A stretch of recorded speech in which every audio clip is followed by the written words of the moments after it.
যারা মানবতার কল্যাণের কাজ করেন না, শিক্ষা প্রতিষ্ঠান বানান না, শিক্ষা প্রতিষ্ঠানের সাথে সম্পৃক্ত না, নিজে টিচিং পেশায় যান নাই, অথবা যারা শিক্ষা প্রতিষ্ঠান বানায় তাদেরকে সহযোগিতা করেন না, যারা সমাজে শিক্ষার কাজ করে তাদের সাথে থাকেন না, নিজে শিখেন না, তাহলে বুঝতে হবে আদ-দীন ওয়ান নাসিহা, এই কাজ থেকে আপনি বঞ্চিত।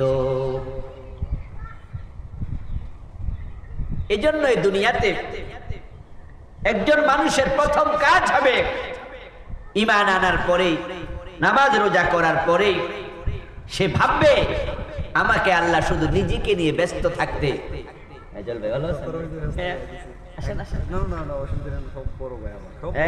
বসতে দেন, চেয়ার দেন।